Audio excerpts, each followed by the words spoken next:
señor Olázolo, seguido con la doctora Ibáñez. Muy interesante su ponencia. Quería rescatar qué tan importante para las Fuerzas Armadas es que exista realmente una adecuación de este Estatuto de Roma. Porque vamos a partir un poco de los 80, los 90, inicios de la primera decena de los 2000, donde la Fuerza Armada se enfrentó sacrificadamente, a costa de sangre, a grupos terroristas como Sendero Luminoso, RRA. El combate fue duro, estábamos en el marco de un conflicto armado de índole no internacional, pero lo que se puede destacar de esto como enseñanza es el poco conocimiento y la tribulla falla del sistema que tenían las Fuerzas Armadas con respecto a las normas internacionales. Llámese Convenio de Ginebra, artículo 3 común, normas de derecho internacional de derechos humanos. Las Fuerzas Armadas se vieron envueltas en este conflicto según una instrucción adecuada, pero esto no quiere decir que sea el principal motivo por el cual hayan podido haber excesos en esta guerra que todos lo conocemos. Somos conscientes de ello y estamos mirando hacia el futuro. Prueba de ello, que las normas, como bien lo dijeron hace un momento, los convenios de Ginebra son 60 años y se puede decir que recién empezaron a ser difundidas, instruidas y tomadas en serio en el interior de las Fuerzas Armadas a partir del año 2003, cuando se crea un centro de Derecho Internacional Humanitario en las Fuerzas Armadas. Tiene 13 años funcionando y este centro ha traído consigo más de 13.000 instruidos y podemos decir fehacientemente que la forma de lucha, de combate que tiene esta Fuerza Armada a partir de esa fecha ha cambiado rotundamente. Lo cual quiere decir que un militar instruido y entrenado en temas de derechos humanos, derecho internacional humanitario, a la par y paralelo en su aspecto operacional de combate, trae óptimos resultados en cómo enfrentar a un enemigo interno que tanto daño causó al país. Esta adecuación de estas normas internacionales se dieron recién con éxito el año 2010. 2010, estamos hablando de hace 5 años atrás, casi 6 ya va a ser, en el cual recién tuvimos una norma jurídica que podía limitar a los miembros de la Fuerza Armada cómo debería accionar cuando tendría al frente a un grupo armado como Sendero y a situaciones coyunturales en las cuales tendríamos que apoyar a la policía porque el mandato constitucional también lo exige.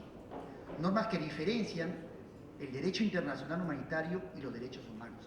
Eso fue vital para nosotros mismos de la Fuerza Armada, poder enfrentar bajo las normas jurídicas y respetar las normas, poder hacer un combate leal, justo, adecuado y sobre todo que sea loable para la sociedad misma del país.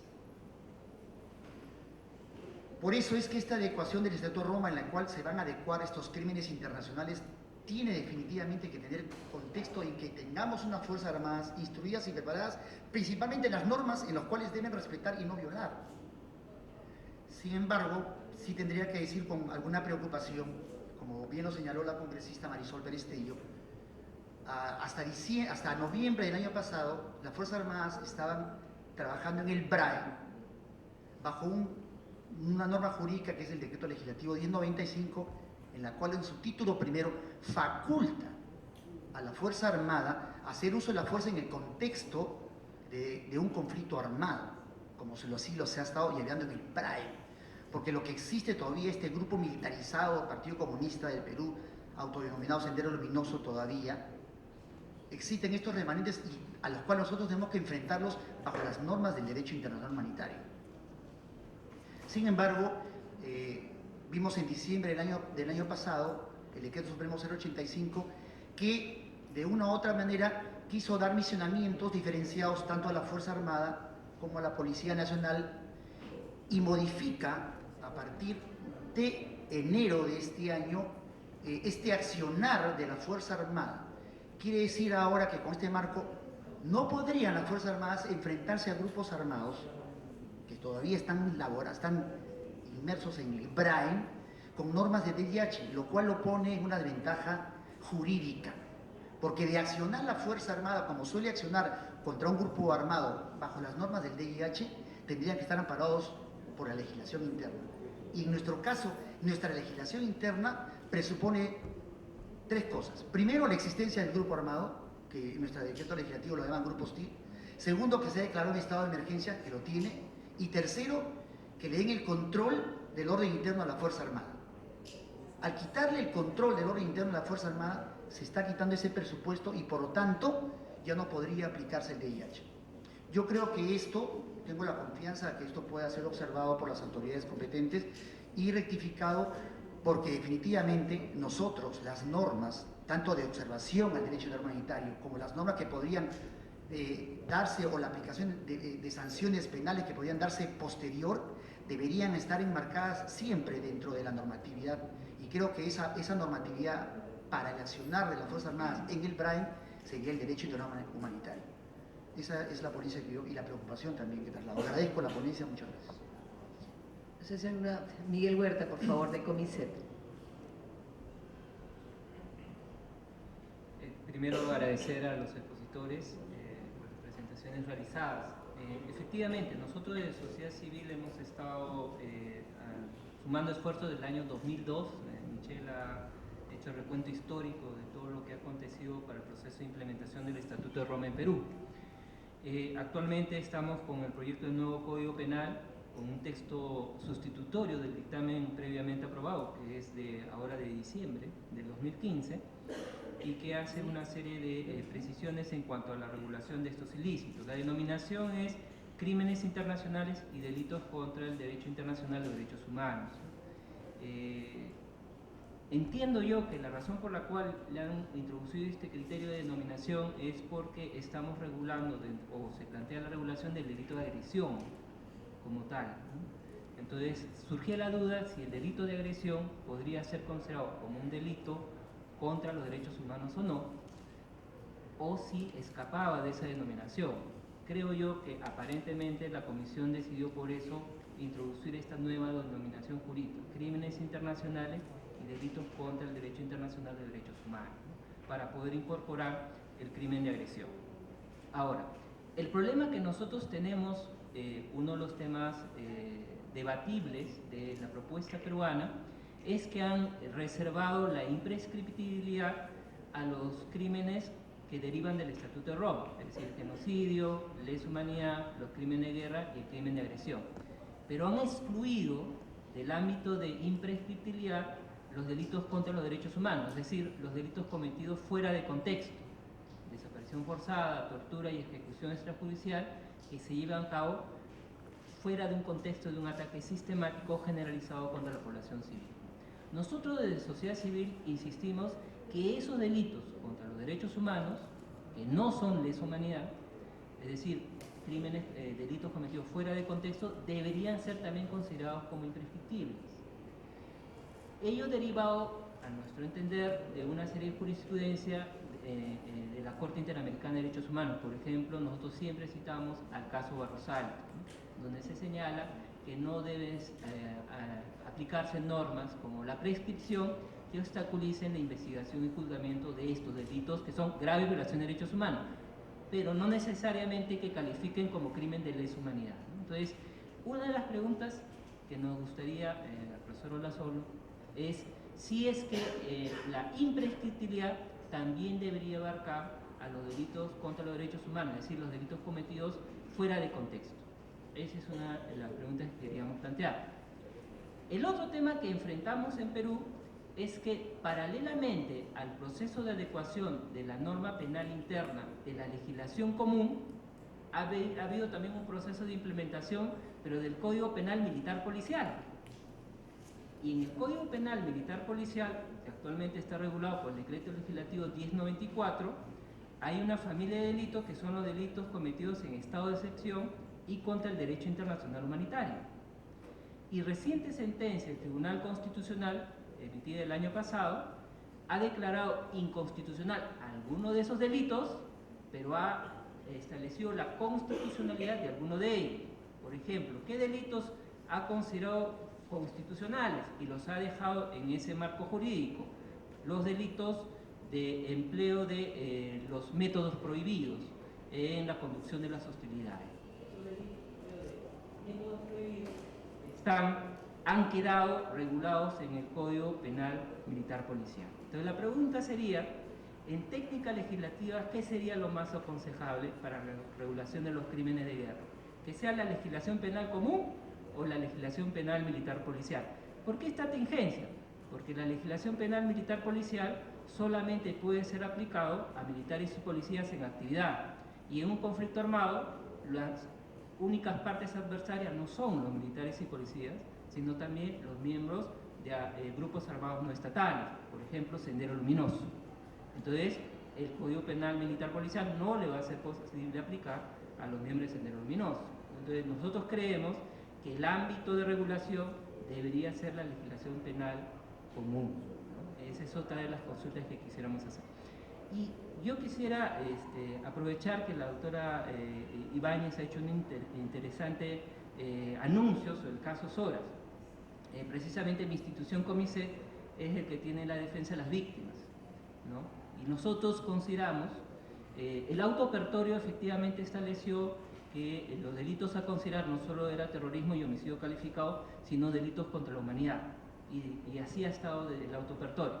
Pero nosotros creemos que en el caso Soras debería también ser considerado como crímenes de guerra, algo así como ocurrió en el caso Lucanamar, porque las acciones, las conductas de homicidio calificado deberían ser consideradas como violaciones del artículo 3 común a los 4 convenios de Ginebra, y por lo tanto, a nivel de la acusación fiscal, creemos que debería ampliarse la calificación de la conducta, no solo como homicidio calificado, terrorismo, crímenes de lesa humanidad, sino también como violaciones del derecho internacional humanitario, ¿no? Siguiendo ya la pauta que el caso Lucanamar estableció, ¿no? Entonces, es una de las cosas que desde Comicet estamos tratando de impulsar. Muchas gracias, don Miguel. No sé si alguien más desea hacer uso de la palabra. Pidió la palabra el capitán de navío, Darío Vázquez, de la Marina de Guerra del Perú, y después el profesor Hugo Torres. Primero un saludo y agradecer por la invitación y simplemente complementar algunas ideas que me parecen sumamente importantes y es preciso aclarar. ¿Por qué de repente tenía alguna razón incorporar algunos delitos en un código penal militar policial especializado y a la vez en un código normativo, código penal común? Bueno, esto es porque los conceptos jurídicos que muchas veces en estos escenarios se manejan aparentemente son similares, pero tienen un concepto diferente. Les pongo un ejemplo con la judicialización inicial que se hizo en el caso Chavín de Huanta. En esa ocasión, el personal operacional fue procesado inicialmente por homicidio calificado con conceptos, como sabemos, de premeditación, alevosía y ventaja. Sin embargo, en un concepto operacional, parte en este caso de la doctrina militar, estos conceptos son diferentes, porque el tema de la premeditación es una planificación propia de una operación militar. El tema de la alevosía es propia de una persona humana, por más que sea soldado, tiene miedo, tiene que superar un estado emocional, tiene que gritar de repente y vencer esa inercia para poder enfrentarse a un combate. La ventaja, y nosotros en ese escenario, por ejemplo, conocemos cuál es el efecto sorpresa. Entonces, estos mecanismos, que son conceptos puntuales, que se utilizan en un marco técnico militar, lógicamente no estamos hablando de la aplicación de un escenario de los derechos humanos, sino del DIH, es decir, en una situación de conflicto. ¿Quién nos aclara ese panorama? Nos aclara por primera vez el informe de la Comisión de la Verdad, porque antes de ese documento, incluso las fuerzas tutelares, las fuerzas políticas, no queríamos aceptar el concepto de que en nuestro país se había producido un conflicto armado interno.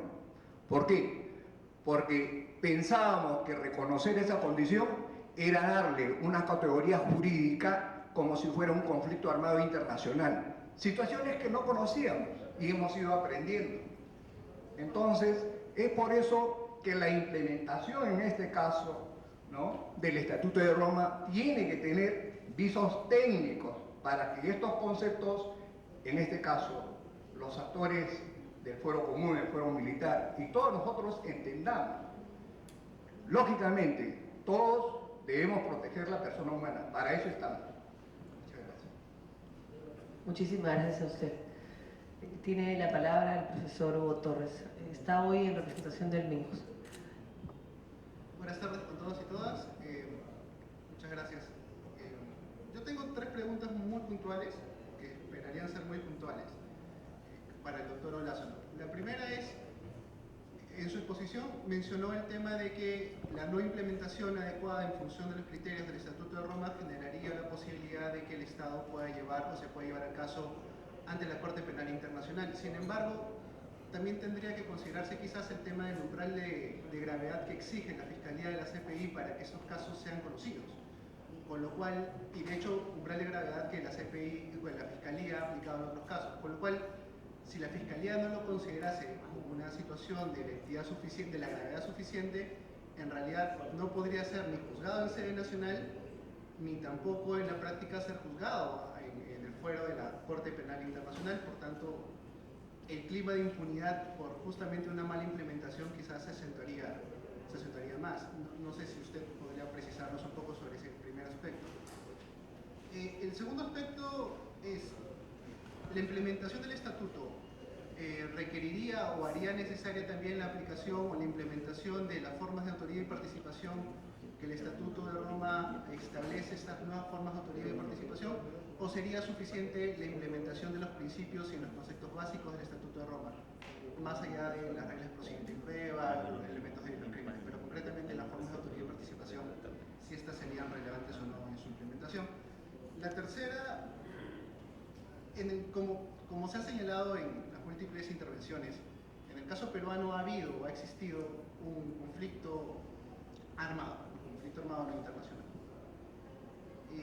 Pero en muchos casos, salvo excepcionalmente, esos hechos han sido juzgados como crímenes de lesa humanidad, aunque los hechos han tenido una relación directa con el conflicto armado.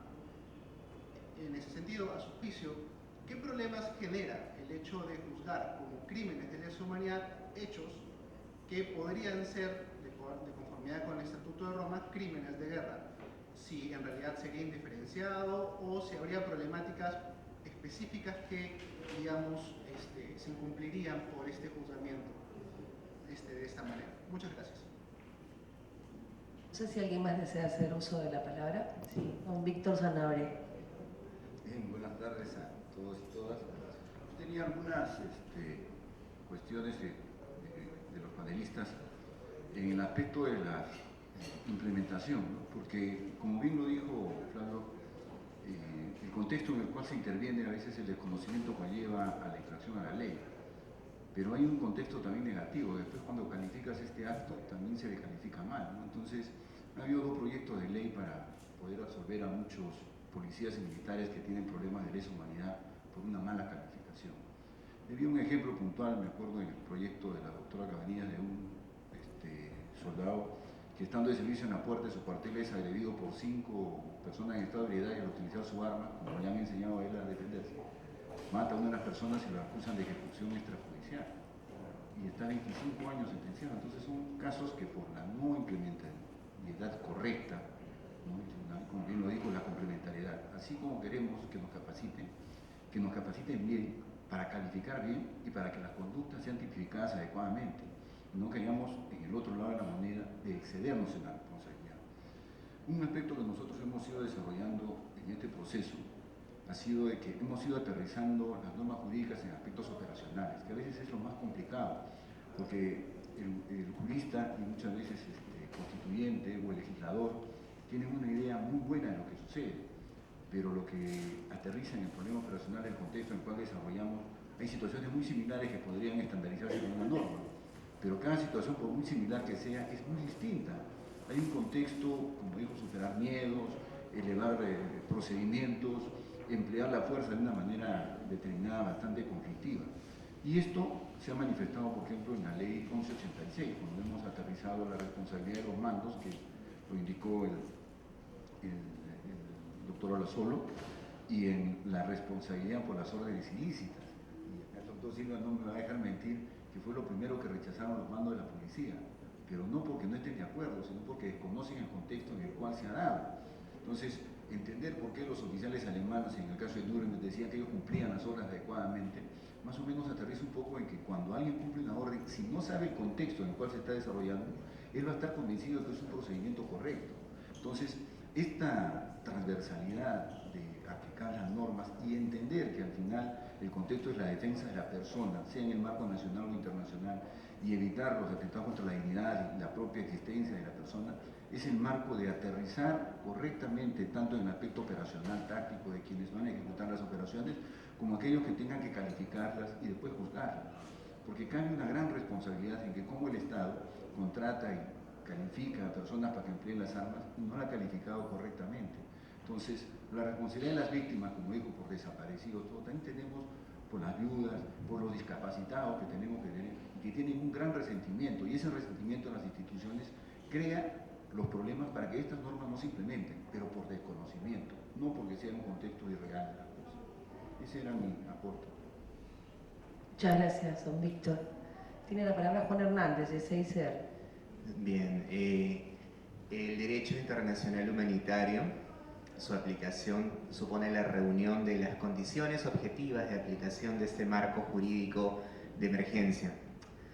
En el derecho peruano, sin embargo, se ha introducido un requisito vía ley por el que el Poder Ejecutivo es quien habilita la aplicación del derecho internacional humanitario, declarando una zona específica del país en estado de emergencia y otorgándole el control del orden interno en esa zona a las Fuerzas Armadas. Este no es un requisito del derecho internacional, insisto, es propio de la manera en que se regula el empleo de la fuerza por parte de las Fuerzas Armadas en el Perú. Sin embargo, esa condición podría llevar a desnaturalizar la aplicación del derecho humanitario tal y como el coronel Hinojosa ha planteado en su ejemplo. Mi duda al respecto es, tanto la Fiscalía como el Poder Judicial puede evaluar la eventual responsabilidad de una persona en razón a las condiciones de aplicación del derecho internacional humanitario como tales, o está constreñido a ceñirse a el ámbito de aplicación determinado por la decisión estatal en el marco de la ley que regula el empleo de la fuerza de las Fuerzas Armadas en el Perú, porque podría llegar a dos interpretaciones por ambos caminos. Entonces allí tengo esa pregunta. Y una pregunta adicional en cuanto a la tipificación de crímenes internacionales. El doctor Olasolo ponía el ejemplo de que en la tipicidad en el Perú no todas las modalidades de grupos previstos en el crimen internacional de genocidio están contempladas. Pero también tengo la duda respecto a, si bien entiendo la necesidad de compatibilizar agregando los grupos que restan, ¿qué ocurre cuando un Estado quiere añadir un grupo que no está contemplado en la figura del crimen internacional? Esto desnaturaliza la figura del crimen, el Estado tiene potestad de hacerlo porque de manera coloquial se utiliza genocidio en varios países de la región para referirse a situaciones que no corresponden con la tipificación internacional. En consecuencia hay riesgos en cuanto a introducir grupos que en la tipicidad del crimen, según el Estatuto de Roma, no están. ¿Hay alguna manera de entender que esta compatibilidad tiene que ser exacta y limitarse a los grupos previstos en el crimen solamente, o puede el Estado añadir a la figura de genocidio otros grupos posibles de ser sujeto pasivo del crimen? No sé si alguna otra persona desea hacer uso de la palabra. Vamos a dar una ronda de comentarios de los expositores. Empezamos con la señorita Michelle. Gracias. No tengo muchos comentarios. Creo que varias de las preguntas que ustedes han hecho han tocado en algunos temas que todavía nos tocan resolver, ¿no? Hugo, planteaste varias preguntas a Héctor Olázolo, pero si me permite simplemente adelantar algunas cuestiones en torno al tema de la gravedad. Finalmente es una cuestión de admisibilidad, ¿no? Entonces, por supuesto, una vez que se hace el check de complementariedad por falta o no de tipificación, igual se tiene que hacer luego el análisis de admisibilidad, interés de la justicia, etc. Pero sin duda, pasar a ese segundo nivel implica ya que no se ha cumplido con el requisito de complementariedad. Como recordarán, los criterios de admisibilidad para que la Fiscalía abre una situación y un caso eventualmente en la Corte son complementariedad, que se cumplan con los 4 ámbitos jurisdiccionales, luego la gravedad y finalmente el tema de interés de la justicia. Así que igual, de todos modos, hay que pasar por eso, pero teniendo ya una debida implementación, ya no se tiene que pasar, digamos, al segundo ámbito de gravedad. No sé si me dejo entender. Sobre las formas de implementación de autoría y participación, me gustaría también escuchar qué es lo que Héctor opina. Yo creo que, sin duda, más allá de la aplicación de los principios generales del derecho internacional, siempre es adecuado y idóneo tener una clara tipificación de los distintos grados de responsabilidad, sobre todo cuando están tan claramente establecidos en el Estatuto de Roma. Miren todo en el análisis que se dio en torno a la autoría inmediata, cuando en el Estatuto de Roma está claramente definido, y cuando tenemos tanta jurisprudencia que la fiscal Ibáñez acertadamente cuestionó quizás cuáles son algunas de las lecciones que sacamos a nivel judicial. Recuerden que la Corte Penal Internacional únicamente tiene 2 condenas a la fecha de 3 casos concluidos, es una jurisprudencia joven, pero en materia de autoría mediata, por ejemplo, en el caso Lubanga, en el caso Katanga, de coautoría mediata, hay una riqueza que también toma en consideración todo el antecedente para poder finalmente tomar una decisión a nivel de la implementación, es decir, tenemos ya los elementos para poder distinguir claramente las distintas modalidades de participación. Entonces, mi opinión personal es que, más allá de la idoneidad, por supuesto, de contar siempre con el principio general del derecho, a falta de, podamos poder tipificar adecuadamente las distintas modalidades de participación. La pregunta que ha hecho Juan Hernández me parece interesantísima y yo también quisiera escuchar la respuesta. Si es que la Fiscalía, y no sé si entendí adecuadamente, pero si es que la Fiscalía tiene un mandato también a nivel interno de analizar el contexto de aplicación para ver si lo puede calificar como conflicto armado o no, o si más bien se encuentra ceñida a lo que la ley ya ha determinado previamente de modo genérico, ¿no? O de modo general. Así que a mí también me encantaría escuchar esa respuesta. Y finalmente, con respecto a las distintas intervenciones que nos han hecho los representantes de las Fuerzas Armadas y de las Fuerzas de Seguridad, creo que, lo comentábamos ahora con Marisol, escuchar no solo el gran aporte que todavía y que han hecho a lo largo de este proceso, sino también las lecciones que nos quedan a nosotros, es sumamente enriquecedor. Y Marisol dice, para mí esto es ya la música de esta sesión. Así que muchísimas gracias. Bueno, muchas gracias. Vamos a darle la palabra a don Héctor para que pueda resolver algunas de las preguntas que se han formulado. Bueno, pues muchas gracias. Han sido bastantes preguntas, ¿verdad? Necesitaríamos tener una sesión más larga, con un día entero para poderlas abordar con calma. Pero bueno, voy a intentar resolver algunas de ellas. Vamos a empezar por la última, la que planteaba sobre la cuestión del genocidio. El derecho internacional no prohíbe ningún Estado que extienda el ámbito de conductas tipificadas por un cierto delito. Lo que establece es que tienen que incluirse esos 4 grupos, ¿verdad? Ahora, si por ejemplo, como en España, donde se tipifica también los grupos que están caracterizados por discapacidad. En la última reforma de hace apenas unos meses, los grupos caracterizados por la discapacidad también pueden ser objeto de un delito de genocidio. O en Colombia, donde aparecen los grupos políticos, pues en principio eso no es contrario al derecho internacional. Y por lo tanto el Estado es libre para poder extender el ámbito de aplicación del delito. Ahora, que luego puede eso generar algo de confusión. Pues claro, cuando vamos al ámbito internacional no lo vamos a tratar como genocidio, lo vamos a tratar como un delito de persecución por motivos políticos o por otro tipo de motivos prohibidos por el derecho internacional como crimen de lesa humanidad. Entonces ahí no vamos a tener un cierto grado de confusión entre el tratamiento a nivel interno frente al tratamiento a nivel internacional, pero en principio no hay ningún tipo de proscripción y además la complementariedad funcionaría, es decir, que si el Estado está persiguiendo un hecho punible como genocidio en lugar de como un crimen de lesa humanidad, pues la Corte Penal Internacional no va a entrar a conocer el mismo. Vamos a ver, esa era la última pregunta que teníamos. ¿Cuáles más tenemos acá? El tema del conflicto armado, efectivamente, pues es una cuestión de hecho. El problema es si una situación da lugar a un conflicto armado de carácter interno o no da lugar a un conflicto armado de carácter interno, pues depende de las características del grupo que se opone al Estado. Y dependiendo de las características del grupo que se opone al Estado, es decir, dependiendo de su membresía, el número de miembros que tiene, de su organización jerárquica, dependiendo de su capacidad logística, capacidad operacional, dependiendo, ¿verdad?, de la posibilidad de realizar actos de violencia de cierta intensidad a lo largo del tiempo frente a miembros de la contraparte, no frente a población civil, sino frente a miembros de la contraparte. Pues sobre eso calificaremos una situación como conflicto armado o no conflicto armado. Y si la calificamos como conflicto armado, aplicaremos el DIH. Y si no la calificamos como conflicto armado, no aplicaremos el DIH. Entonces, de alguna manera, esa es un poco una situación objetiva, como planteabais, donde se tienen que dar ciertas condiciones objetivas.